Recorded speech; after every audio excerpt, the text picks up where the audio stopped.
Om Swastiastu, Om Awukinamastu, Namo Buddhaya, Om Saraswati, Pati Nam Swaha.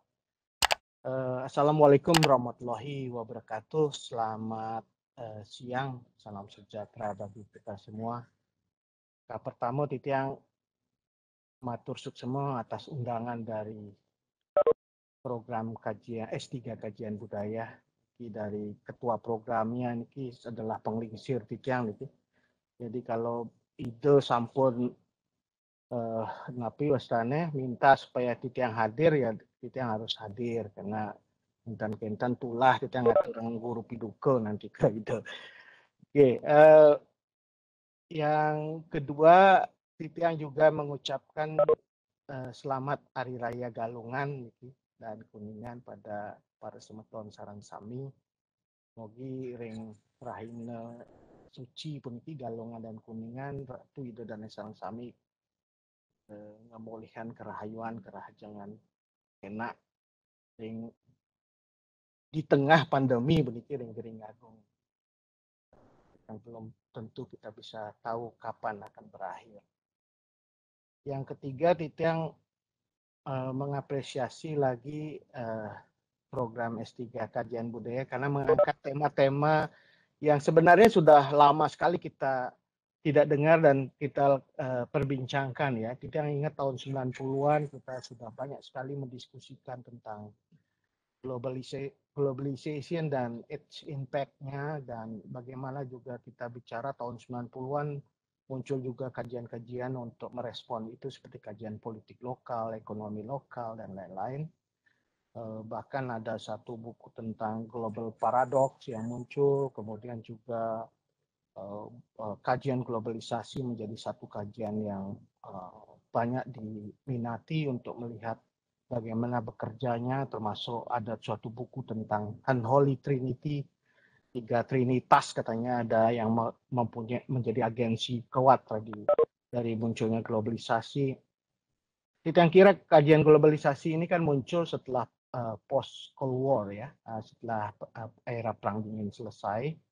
Semua orang kemudian merasa bahwa masuk satu sistem dunia yang sering disebut sebagai sistem kapitalisme dunia yang kemudian mendorong lagi apa yang kita sebut sebagai liberalisasi ekonomi sebagai rejim dunia. Begitu juga pada saat yang bersamaan niki dengan kajian-kajian tentang liberalisasi ekonomi juga muncul kajian tentang demokratisasi. Kita lihat ada third wave democratization dari Samuel Huntington juga muncul saat bersamaan. Jadi demokratisasi yang kita sebut liberalisasi politik itu disandingkan dengan liberalisasi ekonomi. Jadi banyak pihak yang kemudian mengkaji ini secara intens, begitu bagaimana pengaruh liberalisasi politik dan liberalisasi ekonomi. Dan pada saat yang bersamaan juga bagaimana cara lokal atau domestik untuk merespon globalisasi itu juga menarik kita lihat. Dan tahun 90-an muncul lagi kajian-kajian lokal, baik itu terkait dengan munculnya soal kearifan lokal, muncul tentang institusi lokal di dalam tengah globalisasi, soal lingkungan hidup dan lain-lain. Itu masyarakat adat itu menjadi bagian dari serial kajian yang muncul merespon dari globalisasi itu. Termasuk Titiang pernah menulis sebenarnya globalism ya, globalism gitu. Politik representasi atas Bali itu satu buku yang hasil kumpulan tulisan, tapi Titiang ingin mempersoalkan kembali satu napi wasana satu pandangan yang kuat mengenai Bali di tengah globalisasi. Memang ada dua pandangan yang sangat kontras, satu yang optimistik gitu, yang melihat bahwa globalisasi membawa banyak sekali dampak dan menguntungkan Bali. Tapi pada sisi lain juga ada yang pendapat yang pesimistik yang melihat Bali justru menjadi terintegrasi dengan sistem global dan akhirnya Bali menjadi daerah yang sebenarnya mempunyai dampak yang cukup luas dari bekerjanya sistem kapitalisme global. Dan itu terjadi misalnya ketika fluktuasi terhadap sistem kapitalisme global itu berdampak pada ekonomi Bali. Dan itu biasanya menjadi kajian dari kalangan dependensia teori ya. Kalau Bapak Ibu sekalian melihat berbagai kajian dependensia teori dari Andre Gunder Prang, Samir Amin, Dos Santos, itu selalu menekankan bahwa semakin dalam integrasi sebuah entitas ekonomi itu dengan sistem dunia, maka dia akan semakin mudah dia menghadapi goncangan ketika terjadi fluktuasi yang terjadi dalam sistem dunia itu. Dan ini terjadi pada berbagai kesempatan. Kita tahu tahun 80 ada fluktuasi akibat harga BBM dunia itu melonjak, sehingga akhirnya memunculkan berbagai apa yang kita sebut sebagai respon dari negara-negara menghadapi krisis fluktuasi itu. Dan sekarang dengan pandemi juga terjadi. Karena fluktuasi ekonomi dunia terjadi, volatilitas dunia, termasuk harga komoditi, dan juga bagaimana kita menghentikan aktivitas dan mobilitas itu di era pandemi ini, akhirnya yang paling terdampak adalah sektor dan juga daerah yang terintegrasi secara dalam dengan sistem dunia. Itu teori yang dibangun dalam kajian-kajian dependensia teori yang menurut saya sudah sangat lama di Indonesia. Kita tahu ada tulisan yang sangat menarik dari Sri Tua Arif dan Adi Sasono terkait dengan persoalan dependensia teori. Nah, Titiang akan mencoba untuk berbagi berkaitan dengan ini. Tadi disebutkan bahwa Titiang diminta untuk memberikan pandangan yang sifatnya outsider, gitu. Sifatnya dari luar dalam melihat persoalan ini, dan Titiang menyiapkan satu slide yang Titiang beri judul globalisasi, transnasional, dan siasat kebudayaan. Niki, globalisasi saya kira Titiang sudah tidak perlu mengulangi lagi. Banyak orang melihat sebagai bagian dari proses mengglobal begitu, interdependensi terjadi, integrasi terjadi, dan entah itu dimulai kapan, tetapi intinya ada proses mengintegrasikan sebuah entitas dengan entitas lain dalam suatu yang sifatnya lintas benua, lintas negara. Dan yang bekerja di dalam proses globalisasi kita sebut agensinya ya banyak sekali institusi-institusi yang sifatnya transnasional ya, transnational agency gitu ya, baik itu multinational corporation, kemudian kita tahu ada transnational institution, itu bagian dari cara bekerjanya globalisasi, karena sifatnya adalah melahirkan satu satu entitas yang sifatnya transnasional, dan itu akan menjadi agensi yang sangat mempengaruhi berbagai cara melihat kita di tingkat lokal. Dan pada saat yang bersamaan Titiang juga mengangkat soal siasat kebudayaan, bagaimana globalisasi dan transnational agency itu juga memunculkan suatu reaksi atau respon dari lokal terhadap cara kerjanya, dan cara kerjanya tidak selalu sifatnya responnya resistensi frontal dalam pengertian isolatif gitu, tapi juga ada sifatnya bersiasat. Kalau kajian-kajian ekonomi, kalau Prof. Sri Subawo pasti pernah mendengar bahwa dulu istilah upaya untuk melakukan isolasi terhadap sistem kapitalisme dunia kan dilakukan dengan cara melakukan sebuah proteksi dari negara terhadap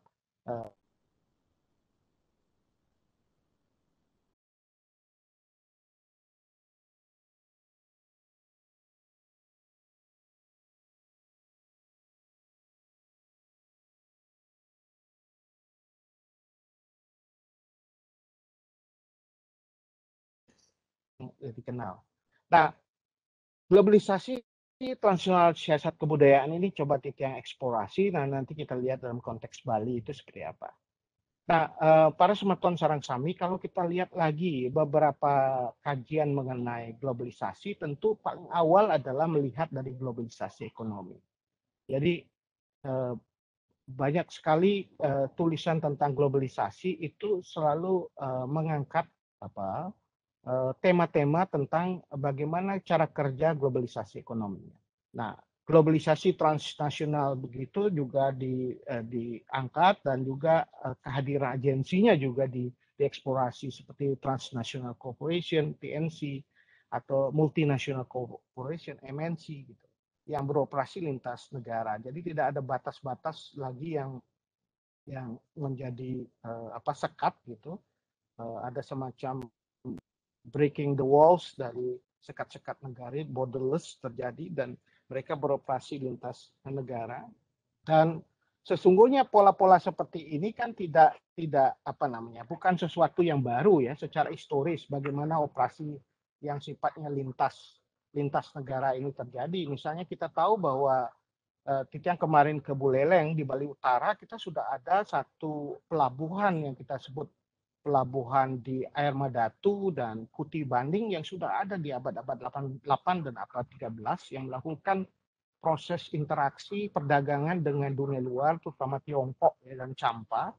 Dan itu terlihat dari jejak historisnya, bagaimana juga secara spiritual proses integrasi itu kemudian memunculkan juga respon kultural, misalnya di pura negara Geburang Layang itu justru muncul satu pelinggih-pelinggih tentang Betara Mekah, kemudian Sundawan, kemudian ada juga berbagai pelinggih yang merepresentasikan keragaman hubungan kita di masa lalu dengan aktor-aktor global begitu.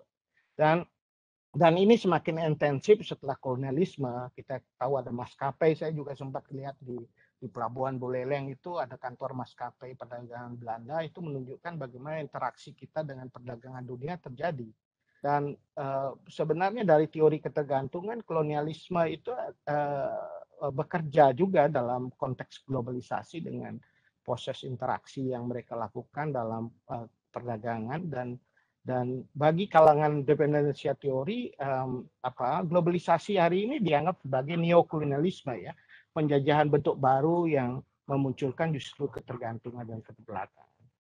Jadi sekarang kita tahu bahwa muncul penerapan rejim liberalisasi membuat pergerakan kapital juga pasar tenaga kerja secara terbuka tadi Transnational Corporation dan juga berbagai aktor lembaga keuangan global menjadi motor globalisasi. Dulu tuduhannya selalu pada IMF, World Bank dan TNC itu sebagai unholy atau WTO sebagai unholy trinity yang membawa sebuah rejim baru, sistem baru dalam interaksi perdagangan global begitu yang kemudian oleh pengkritiknya sebagai bagian dari unholy trinity, sebagai orang yang memberikan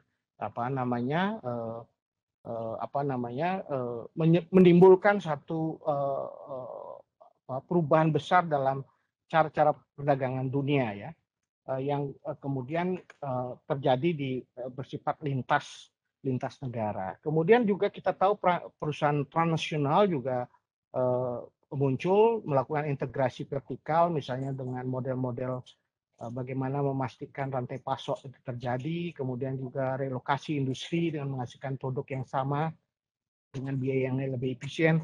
Nah, ini yang kemudian oleh beberapa kajian terakhir mengenai pola sistem kapitalisme, hubungan antara metropol dan satelit, begitu antara kapitalisme pusat dengan kapitalisme pinggiran melahirkan konsep yang disebut dengan ersatz kapitalisme, gitu.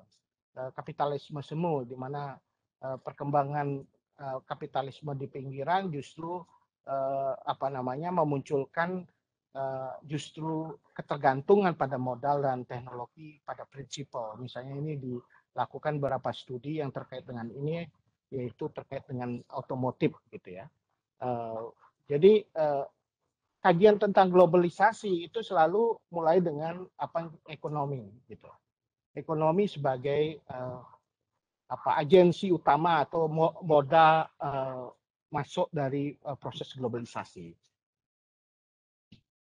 Bentar, itu yang wenten sedikit gangguan niki ya, anjingnya nakal niki. Bob.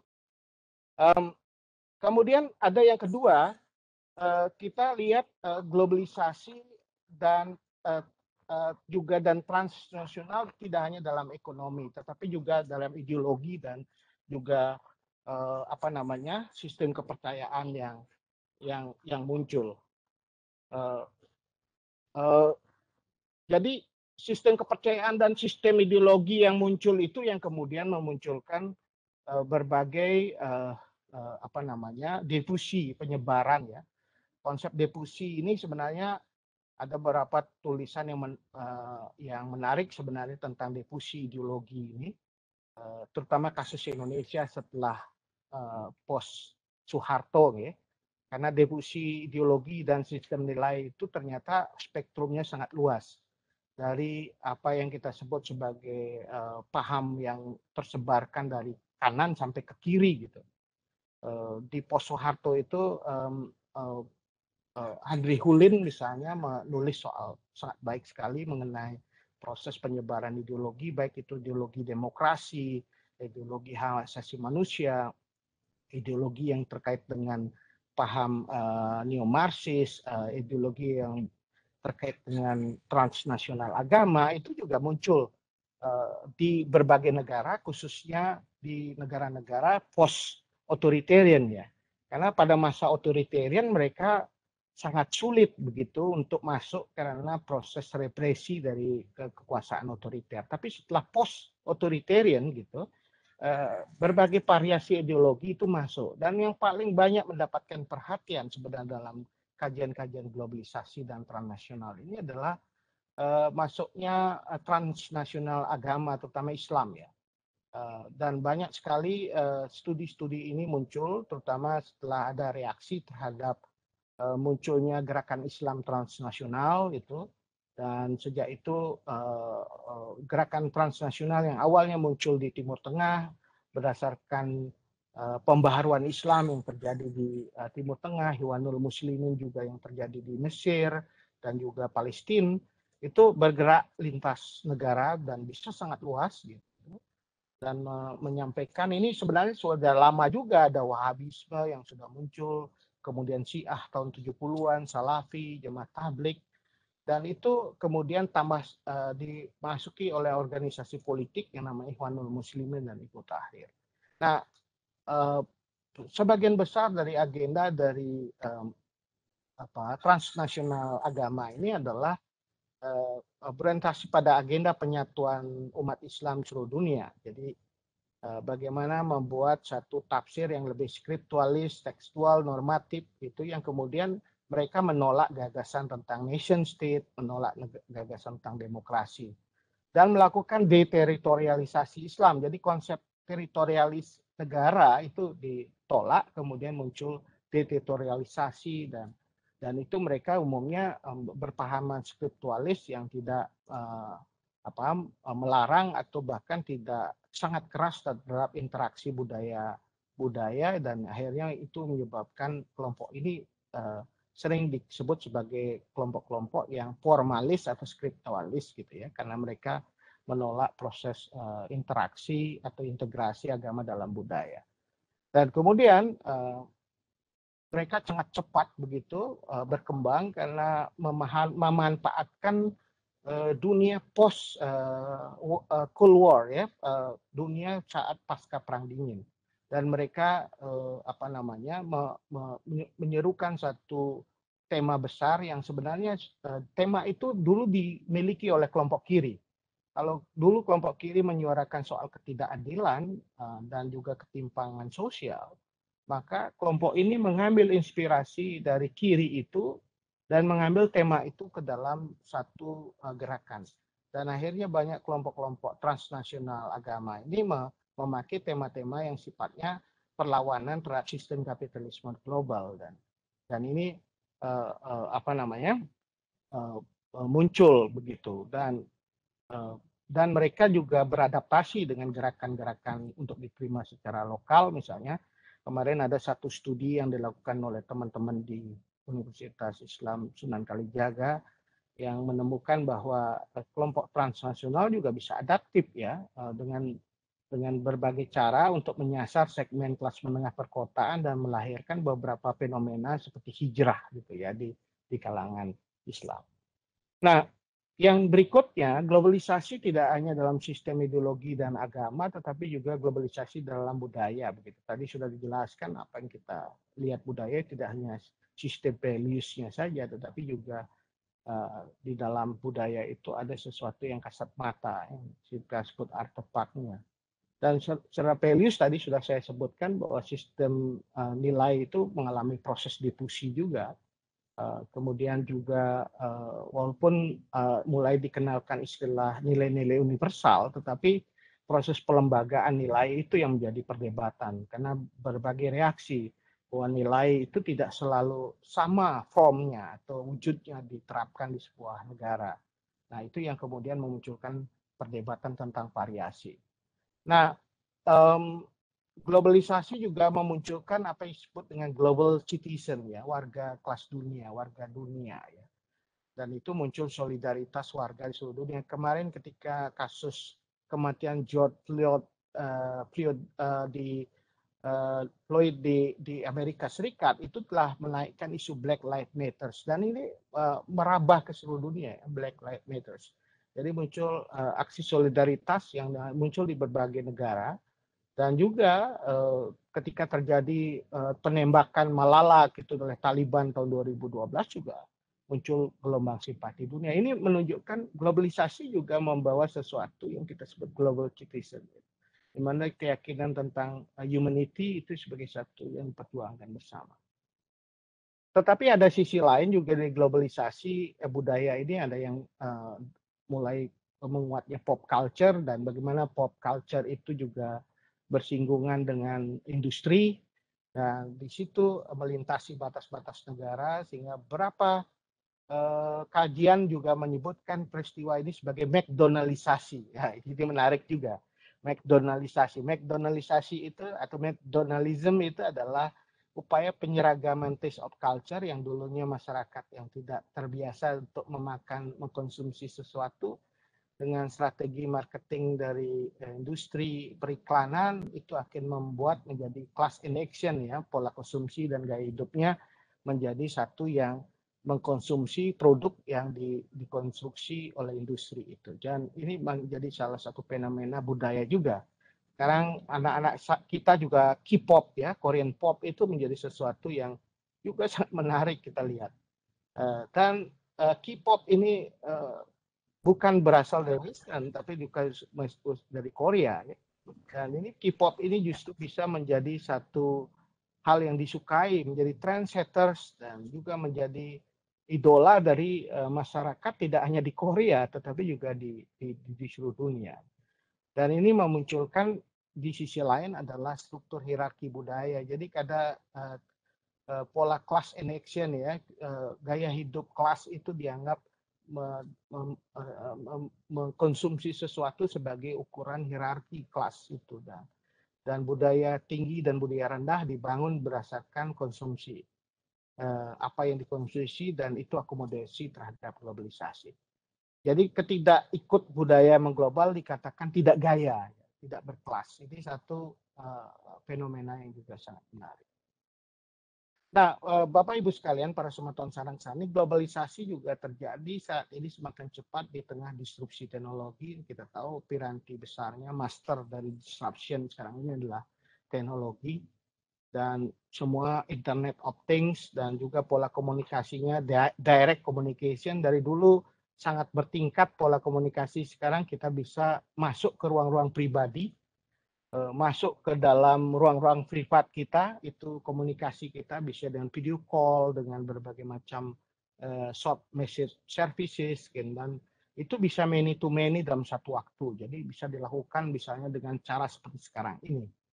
Dan juga terbuka, ya, menembus batas geografi, dan juga bisa memunculkan respon yang cepat. Jadi sekarang ini citizen journalism itu menjadi fenomena luar biasa, karena sesuatu yang kemudian terekspos di suatu tempat akan cepat diketahui di tempat lain. Dan itu luar biasa di tengah kemajuan teknologi sekarang.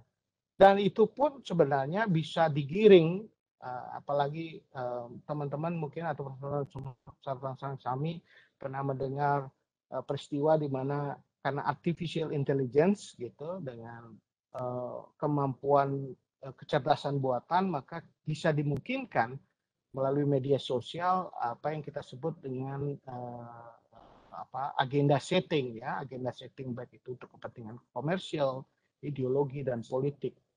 Dan itu terbuka ketika muncul Cambridge Analytica misalnya. Kita bisa tahu ada beberapa case yang menunjukkan bagaimana kecerdasan buatan itu juga bisa membangun agenda setting.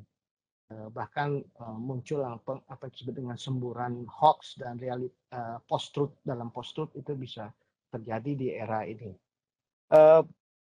Bapak Ibu sekalian, yang ingin mengatakan ketika ada arus globalisasi dan berbagai dampaknya, itu kecenderungan berbagai negara untuk merespon itu biasanya bringing the state back in, mengundang kehadiran negara. Coba kita lihat dari ekonomi. Ketika muncul satu raksasa TNC dan MNC, maka berbagai kekuatan lokal dan domestik biasanya mengundang proteksionisme negara untuk tujuan mencegah masuknya TNC dan investasi. Biasanya berbagai macam cara misalnya dilakukan dan agenda setting isunya nasionalistik ekonomi, tapi biasanya tujuan utamanya adalah mencegah munculnya masuknya ini dengan memperkuat berjuasi domestik lokal. Ini dilakukan oleh negara.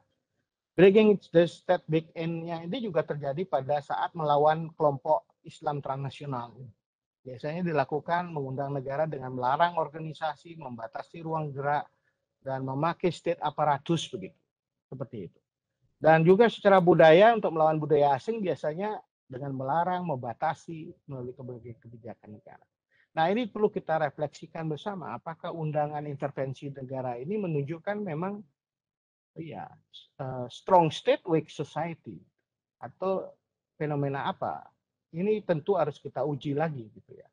Bahwa ini sebenarnya weak society, kita nggak punya society yang kuat gitu ya untuk menghadapi berbagai penetrasi ini, tetapi cenderung memakai negara.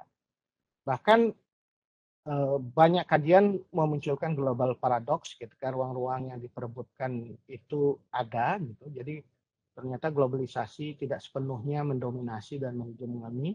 Akhirnya globalisasi justru memunculkan lokalisasi, gerakan lokalisasi. Nah, gerakan kembali ke lokal ini tentu menarik ya kita lihat. Mulai dari kuliner, mulai dari berbagai siasat yang muncul di lokal untuk memperkuat identity, local identity, termasuk pakaian, bahasa dan lain-lain, itu bagian dari global paradox, memunculkan ikut dengan kembali ke lokal. Tapi pertanyaan kritisnya, tadi kita sudah kritis terhadap globalisasi ya. Pertanyaan kritis kembali ke lokal inilah siapa penggeraknya. Saya sempat menulisnya siapa yang merepresentasikan lokal itu. Konstruksi politik ideologi dan ekonomi dari dibalik gerakan itu apa? Nah, ini menarik kalau kita membaca lagi perdebatan kembali ke lokal ini. Karena kita punya sejarah tahun 1920 ada kebijakan politik Bali Sharing di mana Belanda melakukan restorasi terhadap kebudayaan Bali, dan dalam proses restorasi itu justru didefinisikan kembali yang disebut Bali dan lokal itu. Jadi bisa saja kita ingin, kalau dalam perspektif kritis ini, yang kita sebut sebagai Bali dan Dresta Bali adalah baik konstruksi. Nah, pertanyaannya baik oleh konstruksi oleh siapa dan kerangka kepentingan politik ideologi ekonomi apa di balik konstruksi itu. Nah, ini menarik kalau kita melihat siapa yang berperan di balik konstruksi itu. Kalau tahun 20-an, kebijakan Bali Sharing pasti melibatkan kelompok-kelompok terpelajar. Nah, di dalam hal itu kita tahulah pergerakannya dari perkumpulan-perkumpulan sampai terakhir ada Bawa Negara, kemudian Bali Santi, semua menjadi bagian dari politik representasi terhadap lokal itu. Dan bagaimana cara strategi memperkuat restorasi lokal, Belanda juga menarik. Gitu.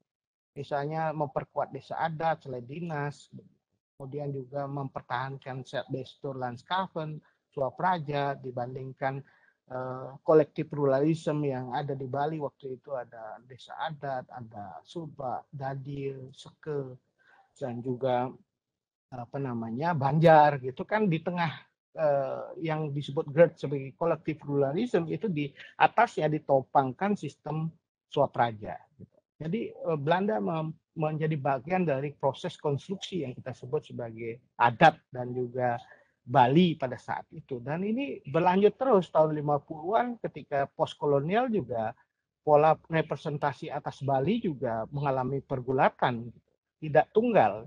Jadi tidak ada satupun yang bisa mendefinisikan kertas Bali waktu itu dan akhirnya ini perdebatannya menarik karena mereka terpaksa untuk membangun konsensus karena tuntutan eksternal yang kuat. Jadi konsep desa mawacara itu ditinggalkan membangun satu kerangka penjelasan agama Dreste yang lebih bersifat nasional dan universal. Karena waktu itu negara mendefinisikan agama secara universal.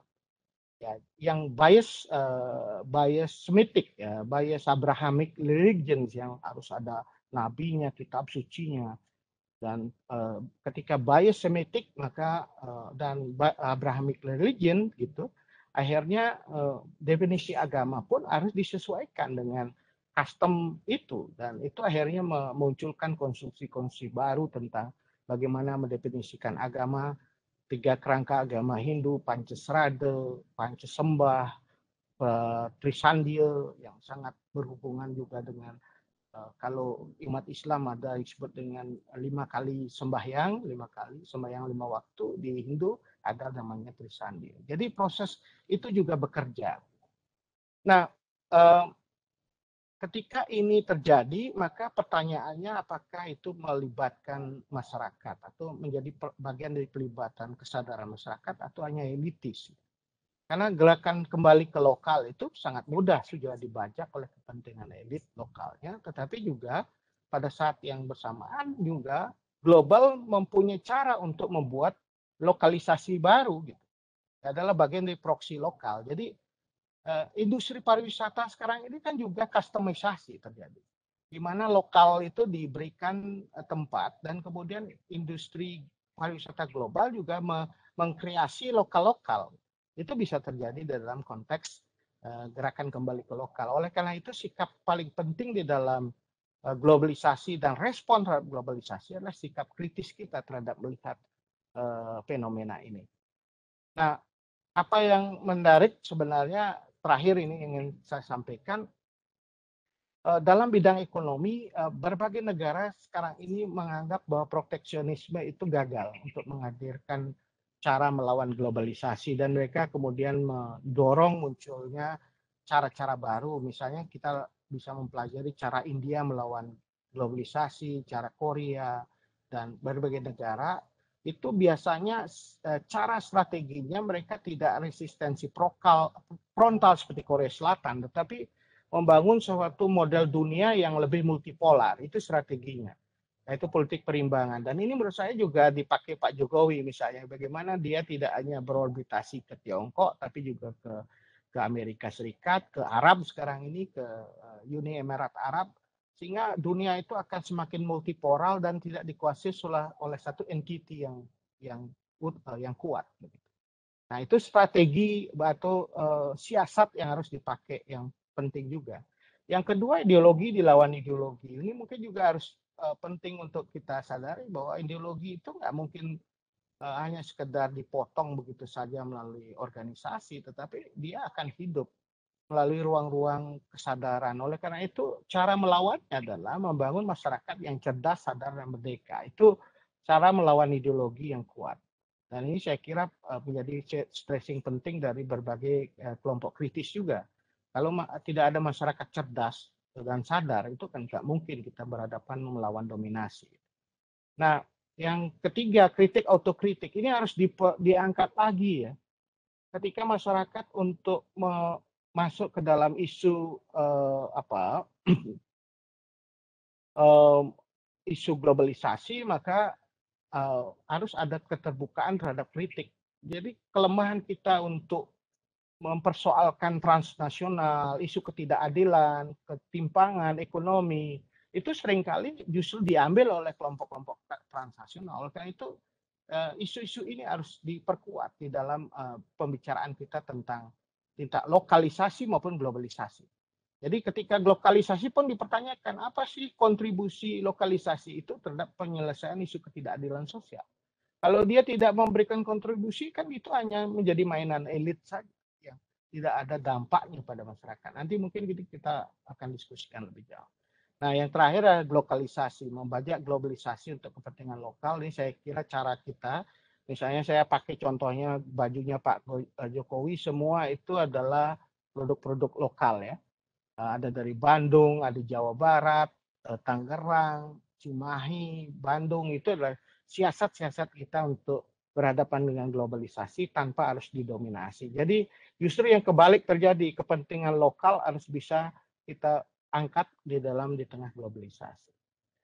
Saya kira itu yang ingin saya sampaikan dalam forum ini, dan mudah-mudahan ini juga bisa memberikan memberikan inspirasi pada Bapak Ibu sekalian.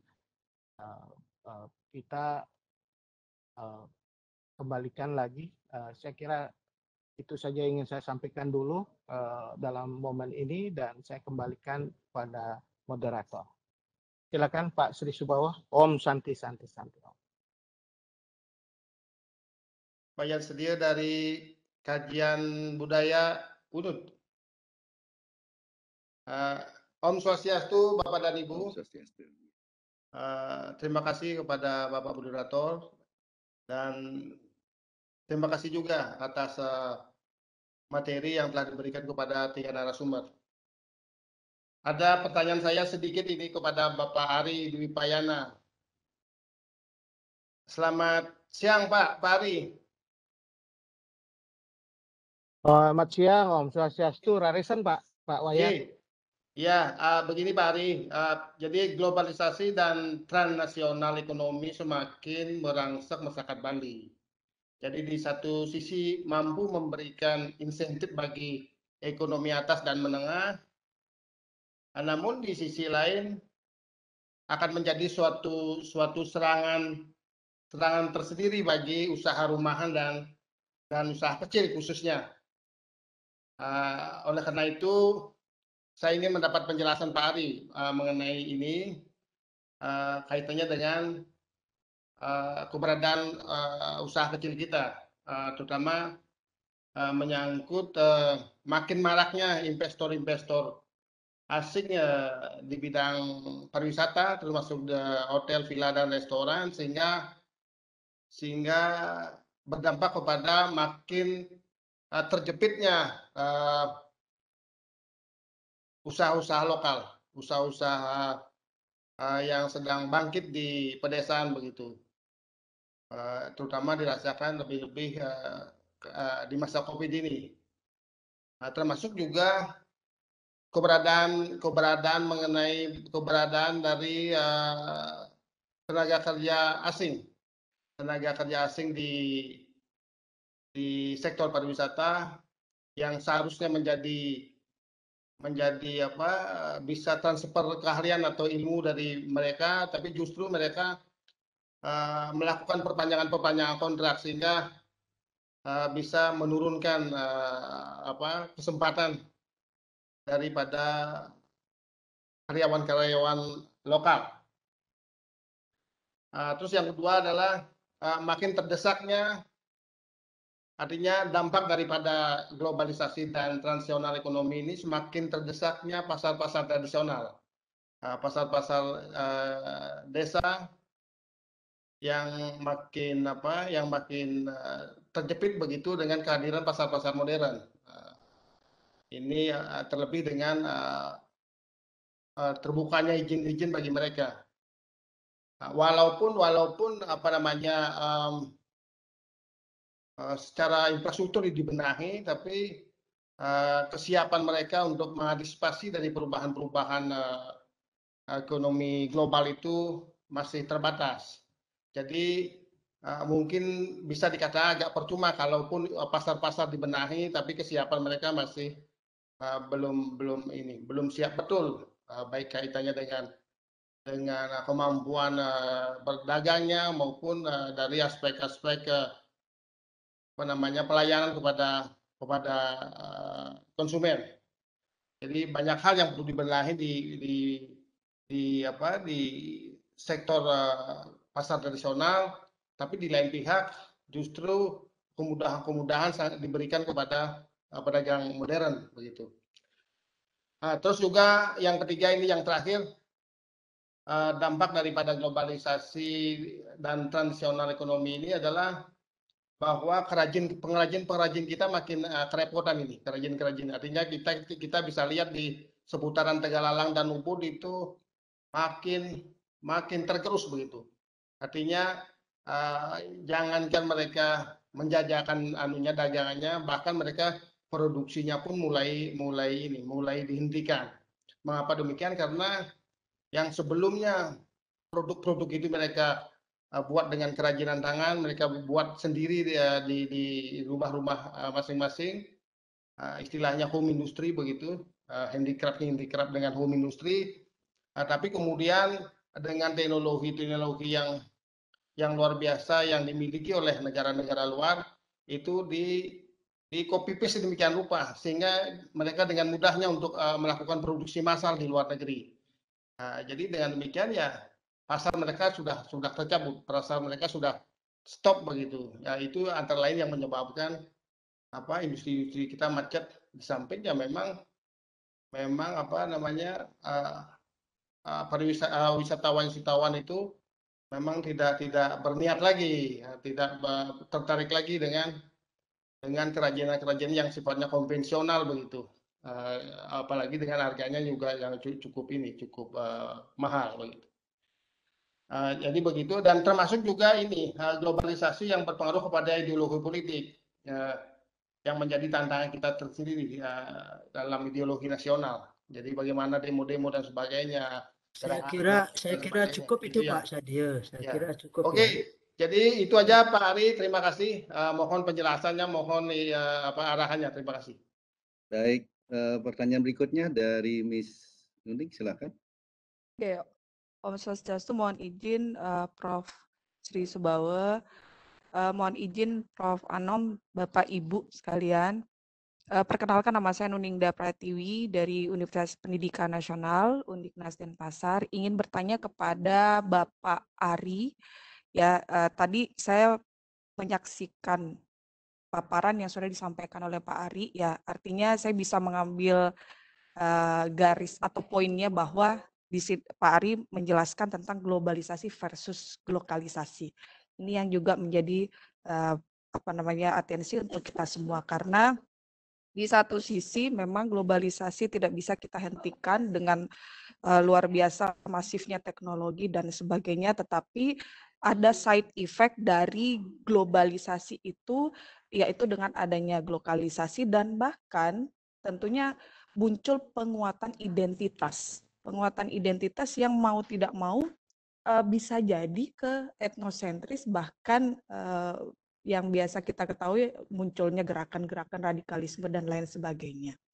Dan kemudian yang pertama itu bagaimana pandangan dari Pak Ari, kemudian tentunya kalau kita kaitkan dengan teknologi, pemerintah sudah melaunching 4 pilar literasi digital, dan kita tahu bahwa ada digital culture, digital ethic, digital safety, dan digital culture, dan ada juga digital ethic, kemudian saya lupa satu lagi ya.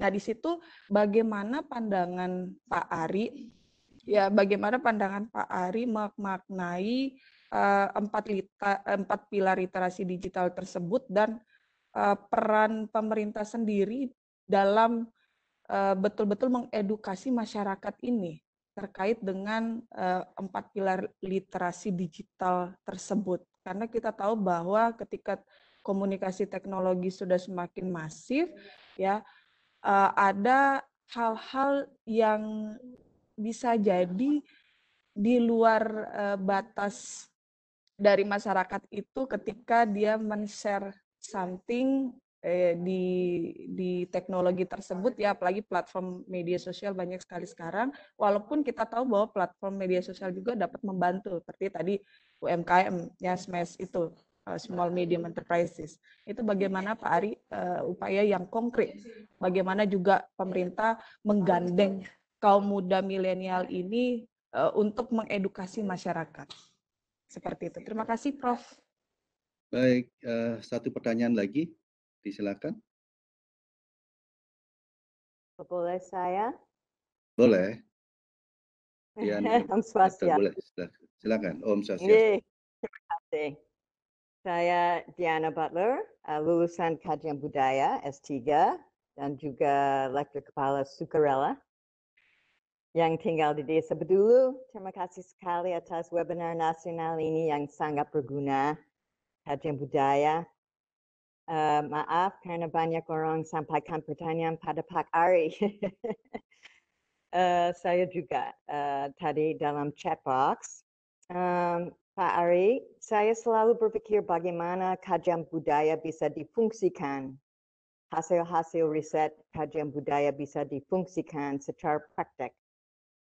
Dan sebenarnya sudah lama, sejak tahun 2018, setelah UU Pemajuan Kebudayaan diratifikasi oleh Presiden Indonesia, Pak Joko Widodo, sama pemerintahnya, ada beberapa teman-teman budayawan seniman yang sedang berpikir cara menyusun kriteria AMDAL kebudayaan. Dengan ide bahwa AMDAL tidak hanya secara fisik bangunan, tapi juga ada dampak pada lingkungan budaya, the cultural environment. Dan ide ini sebenarnya disampaikan kepada Pak Presiden tahun 2018 oleh dua almarhum, Pak Suprapto Suryadarmo dari Solo dan Pak Radar Panca Darhana dari Jakarta. Sekarang ada beberapa budayawan dari berbagai daerah Indonesia yang juga memikirkan bagaimana cara menyusun kriteria AMDAL kebudayaan, dan muncul memang wawasan bahwa Bali memang punya awig-awig desa adat sangat kuat, sehingga bagaimana Bali bisa bantu untuk seluruh Indonesia menyusun kriteria AMDAL kebudayaan. Terima kasih, mohon maaf kalau ada salah dalam bahasa Indonesia atau sikap saya. Suksma. Matur nuwun. Terima kasih Pak Nyoman Sri Subawa. Untuk Pak Wayan Sedia ya, ini ada beberapa yang perlu kita pikirkan terkait dengan soal keberpihakan dan bagaimana memperkuat UMKM. Kalau kita lihat dalam sisi sejarah, bicara UMKM itu selalu bicara ideologis ya. Semua rejim ke rejim pasti membicarakan soal keberpihakan terhadap UMKM, mikro, kecil, menengah, itu selalu menjadi bahasa ideologis yang muncul. Tapi pertanyaannya adalah bagaimana cara untuk memperkuat dan melindungi UMKM ini. Ada beberapa cara yang dulu pernah digunakan dan itu tidak selalu berhasil ya. Cara yang awal dipakai ketika program Benteng tahun 1950-an muncul itu adalah memproteksi dari kekuatan-kekuatan ekonomi luar dengan cara memberikan semacam afirmasi dan keistimewaan kepada kelompok-kelompok pengusaha pribumi dan termasuk juga kelompok-kelompok menengah begitu pada tahun 50-an. Ternyata program Benteng itu tidak selalu berhasil begitu untuk melahirkan borjuasi nasional yang kuat. Karena apa? Ternyata pada saat itu kita lihat bahwa keistimewaan atau bahkan lisensi yang diberikan pada borjuasi nasional saat itu minim pada transfer teknologi atau upaya untuk memperkuat sisi teknologinya sehingga mereka lebih suka menjadi penjual lisensi dibandingkan upaya untuk membangun industri yang kuat gitu. Jadi yang terjadi justru adalah istilah yang dulu tahun 50-an Alibaba ya. Alibaba itu artinya lisensinya diberikan kepada Ali kemudian dijual kembali ke Baba gitu. Dari itu mencerminkan satu strategi yang waktu itu tidak selalu efektif untuk memperkuat usaha kecil menengah waktu itu termasuk juga berjuasi pribumi. Tahun 60-an negara juga kemudian bereksperimentasi untuk itu, yaitu memperkuat apa yang disebut dengan badan usaha milik negara. Jadi yang dilakukan bukan memperkuat berjuasi domestik, tapi memperkuat state enterprise gitu ya, seperti kita tahu sekarang ini menjadi cikal bakal BUMN. Nah, pola-pola seperti ini kita lihat dalam sejarah dan memang akhirnya pola penguatan melalui BUMN juga mengalami keterbatasan ya, karena akhirnya BUMN sendiri jatuh pada kepentingan oligarki ekonomi politik waktu itu. Nah, kita memerlukan strategi baru di dalam memperkuat berjuasi domestik dan juga pada sisi lain UMKM ini. Saya memikirkan beberapa hal yang sekarang ini menjadi strategi besar yang dilakukan oleh pemerintah ya, Presiden Jokowi. Ada dua strategi utama yang saya kira penting untuk kita lihat. Satu adalah memastikan akses dari UMKM itu terhadap aset, terhadap akses permodalan gitu, dan juga pada pelatihan. Itu penting sekali karena kalau dia tidak bisa memiliki kapasitas yang cukup untuk berkompetisi, dia akan sulit gitu. Oleh karena itu harus dilakukan. Yaitu asetnya diperkuat, kemudian akses permodalan juga diperbesar melalui KUR, dan yang ketiga penguatan pelatihan-pelatihan yang dilakukan untuk capacity building UMKM. Ini satu hal yang fundamental penting sebenarnya sekarang ini di era disrupsi teknologi gitu. Karena UMKM itu harus didorong untuk masuk ke dalam marketplace gitu. Karena kalau dia tidak masuk ke dalam marketplace, dia akan sangat terpinggirkan dalam kompetisi yang sekarang ini menggunakan teknologi digital sebagai basis untuk memasarkan hasil-hasil. Jadi saya melihat ada kecenderungan sekarang ini misalnya pola intervensi yang dilakukan itu dilihat aja pada visi produksi saja. Bukan itu sesungguhnya. Harusnya pada post produksi. Pasca produksi itu juga diperkuat, yaitu dengan packaging, kemudian juga branding gitu, yang supaya UMKM itu punya kemampuan untuk masuk ke dalam marketplace global. Karena sekarang ini, dunia sekarang ini kan tidak ada upaya untuk perdagangan yang sebetulnya memerlukan lapak ya, seperti di masa lalu ya. Dulu kan diperlukan lapak-lapak gitu ya. Tempat berjualan. Sekarang justru tanpa lapak melalui internet gitu. Dan itu mendemokratisasi sebenarnya, membuka ruang yang lebih besar bagi sektor-sektor kecil untuk masuk gitu. Kalau dulu lapak itu hanya dikuasai oleh orang-orang yang mampu untuk membeli lapak. Sekarang tanpa harus membeli lapak, orang bisa masuk ke marketplace gitu. Dan itu adalah salah satu challenge ya, peluang yang harus dimanfaatkan yang saya sebut tadi bersiasat dalam globalisasi. Jadi intinya adalah penguatan kapasitas itu penting sekali di dalam konteks kompetisi ya. Makanya di berbagai negara yang dilakukan dulu memperkuat kemampuan pelaku ekonomi lokalnya sebelum dia dibuka ruang untuk berkompetisi. Nah, jadi jangan dibuka begitu saja tanpa persiapan gitu. Salah juga gitu.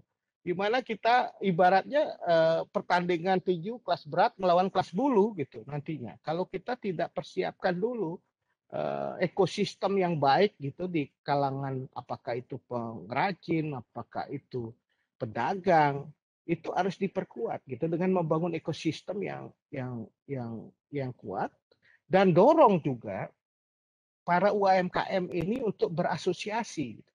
Karena itu bargain position mereka.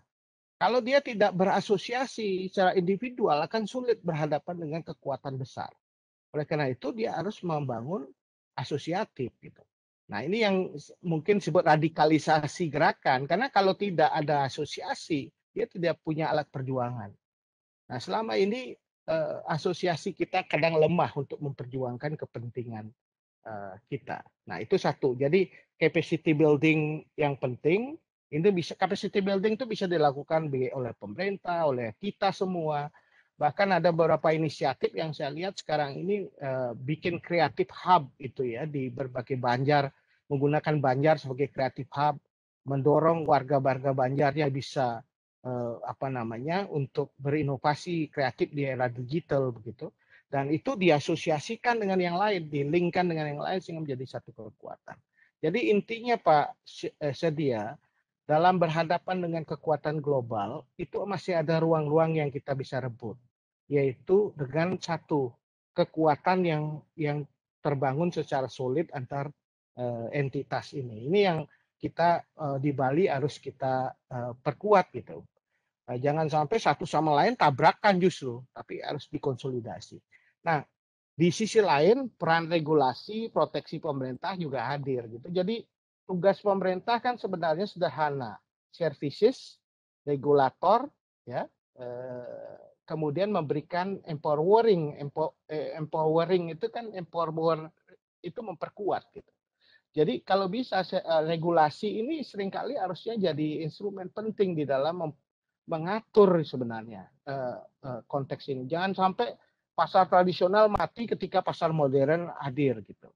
Dan ini harus ada upaya untuk memproteksi pasar tradisional supaya bisa dia hidup begitu.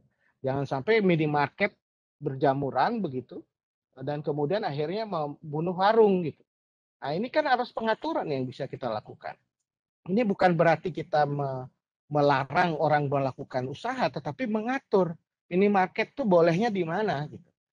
Dan jangan sampai kemudian warung-warung kecil di sekitar minimarket hilang gitu. Saya lihat sekarang ini fenomena di Jogja gitu, warung-warung sudah hilang. Gitu. Warung-warung itu sudah tidak ada lagi. Orang lebih suka belanja ke minimarket. Nah, ini harus kita lihat apakah itu akibat ketidakmampuan kita mengatur gitu ya. Minimarket hanya boleh di mana, kemudian di luar itu didorong warung-warung itu mentransformasi diri menjadi misalnya warung yang lebih melayani konsumen dengan baik, kemudian barangnya selalu ada, kita suppliernya juga terjaga, itu difasilitasi oleh pemerintah melalui berbagai regulasi dan juga services. Nah, itu yang saya bayangkan ke depan. Kerja pemerintah itu adalah mengatur, memproteksi kepentingan-kepentingan ini supaya bisa berjalan dengan baik. Nah, termasuk dalam hak paten, Pak. Karena kalau kita tidak lakukan itu, maka dalam era sekarang ini sangat mudah. Artificial intelligence membuat berbagai cara, ya, apalagi pakai robotik, untuk mengukir itu juga bisa dengan cara yang sangat presisi. Nah, ini kan luar biasa ya kalau kita nggak proteksi dari sisi paten, karena kita mau maju ke rejim paten. Yang kedua, itu juga harus dipastikan ada story di balik produk yang kita bangun. Jadi ada value-nya. Kalau kita bikin produk hanya cetakan mesin itu akan berbeda dengan story-nya kalau handmade. Handmade itu ada story yang harus dibangun. Jadi ini yang justru jadi nilai tambah yang berbeda itu yang akan muncul. Jadi saya ingin mengatakan bahwa harus ada upaya untuk perkuat kekuatan di UMKM, masuk ke digital, kemudian asosiasi sebagai upaya untuk memperkuat, dan pemerintah harus juga menjalankan fungsi-fungsi yang tadi, proteksi, dan juga pada sisi yang lain pengaturan yang melindungi kepentingan-kepentingan yang lebih besar.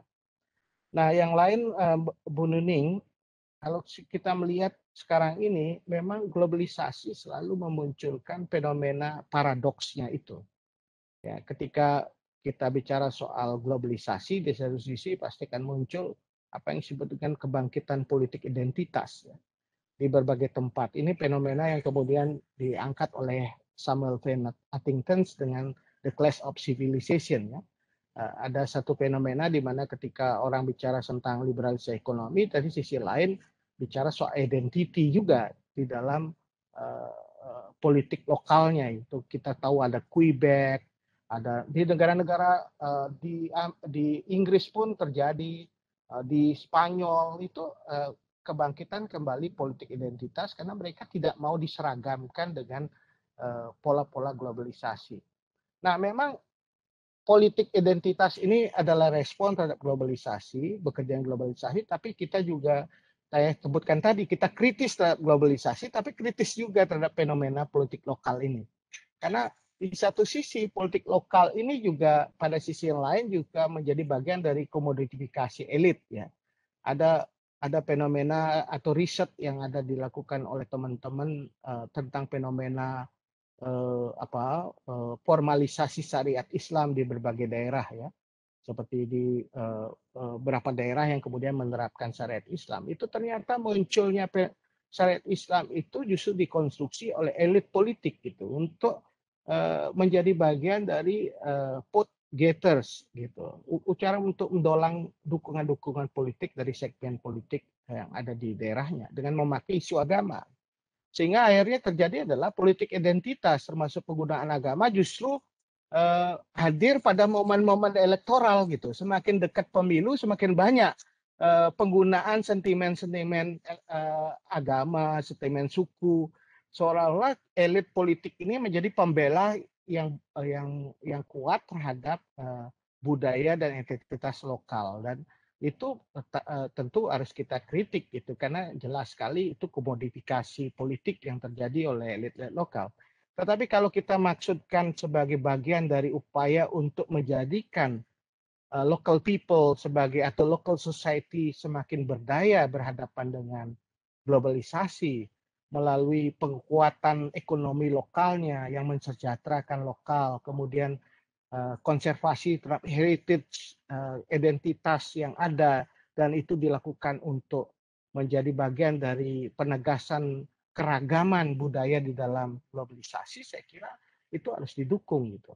Misalnya saya kira beberapa langkah dari teman-teman sekarang ini untuk konservasi manuskrip yang ada, lontar, bahasa, dan lain-lain itu harus bagian dari upaya untuk memperkuat identity di tingkat lokal. Tetapi saya selalu bicara begini, penguatan sastra, penguatan bahasa dan juga aksara itu tidak berhenti di sana.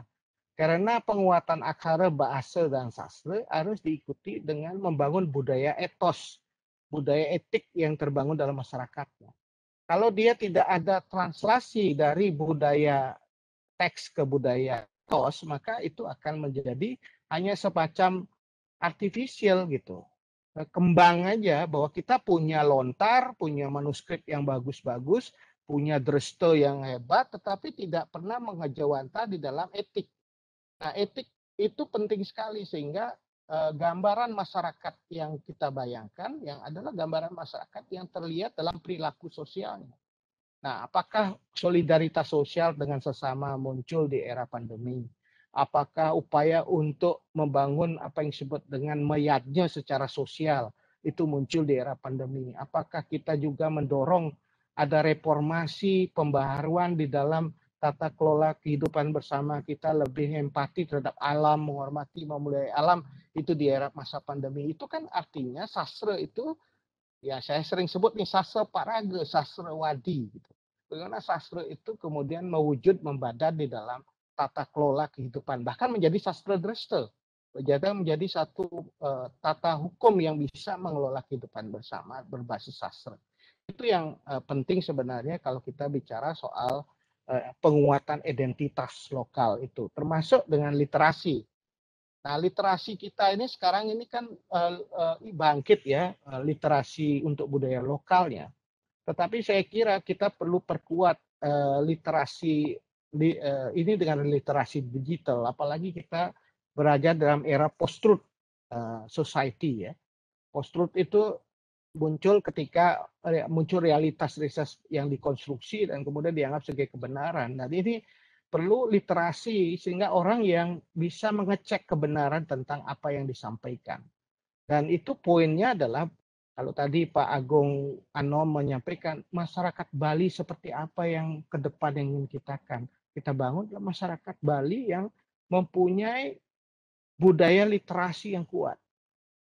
Karena budaya literasi itu adalah fondasi untuk memunculkan kemajuan. Kalau tidak ada literasi, dia tidak akan muncul sebagai masyarakat yang maju. Literasi ini harus menjadi budaya dalam masyarakat. Senang sastra, senang membaca, senang di dalam membaca itu ada critical thinking, karena di dalamnya ada berpikir kritis, melihat lagi teks dengan konteks, dan kemudian bisa digunakan sebagai basis untuk memelihara kemajuan atau menghasilkan kemajuan. Karena kemajuan itu tidak akan mungkin kalau kita tidak membenahi manusianya. Jadi manusia itu adalah sentrum dari transformasi masyarakat Bali ke depan. Kalau masyarakat Bali itu manusianya sebagai sentrum tidak kita benahi, maka akan menjadi masalah. Oleh karena itu literasi adalah poin penting, termasuk literasi digital, supaya kita tidak menjadi objek dari teknologi yang ada. Terakhir dari Dian Butler, terima kasih. Ini mengingatkan lagi sesuatu yang pernah disampaikan oleh Radar dulu kepada Presiden Jokowi. Dan ini menurut saya satu ide yang menarik, dan juga kita bisa mulai dari sebuah diskurs seperti sekarang ini, mendiskusikan tentang pentingnya AMDAL kebudayaan. Pertanyaannya selalu bagaimana AMDAL kebudayaan ini harus dilakukan. Ini seringkali AMDAL lingkungan aja kita sering kerepotan, karena persoalannya satu, dia pada sisi kesepakaman di dalam merumuskan, dan kemudian kedua delivernya, pelaksanaannya. Kita banyak sekali punya AMDAL tapi tidak pernah diawasi, gitu, tidak pernah dijalankan. Oleh karena itu esensi dari semua hal ini menurut saya bukan administratif, tetapi suatu proses politik dan juga partisipatif. Jadi kalau masyarakat itu sadar betul tentang lingkungan, sadar betul tentang kebudayaan, dia akan bereaksi ketika ada satu kegiatan yang berdampak pada kebudayaan dan lingkungan. Kita terjadi sekarang ini di Bali, kadang-kadang kita terlalu tabu, atau bahkan karena tabu tadi, bukan hanya tabu, takut bisa, tetapi juga membiarkan segala sesuatu berjalan tanpa harus ada kritikal terhadap persoalan itu. Jadi sebaiknya sekarang ini kita munculkan dengan literasi yang kuat, akan muncul society yang kritis gitu, yang kemudian tidak serta-merta menjadi objek dari sebuah hal. Jadi kalau saya sih sederhana, melawan globalisasi dan lokalisasi yang tadi menyimpang dengan elitisme itu dengan subjek yang sadar. Oleh karena itu literasi harus menjadi kerja kita jangka panjang di Bali, gitu. Jadi kalau kita semakin banyak nyastra, kemudian ada kesadaran tentang sesuatu, itu luar biasa kalau itu dikumpulkan menjadi kolam yang luar biasa. Gitu. Jadi kesadaran peradaban itu dari individu diperbesar menjadi kesadaran kolam kesadaran, yang saya kira kita bisa menunjukkan kehebatan Bali. Kalau betul memang hebat Resto Balinya, ya mulai dari kesadaran yang dibangun di dalam kolam kesadaran peradaban Bali. Saya kira itu, mohon maaf agak berkepanjangan Pak Sri Subawa.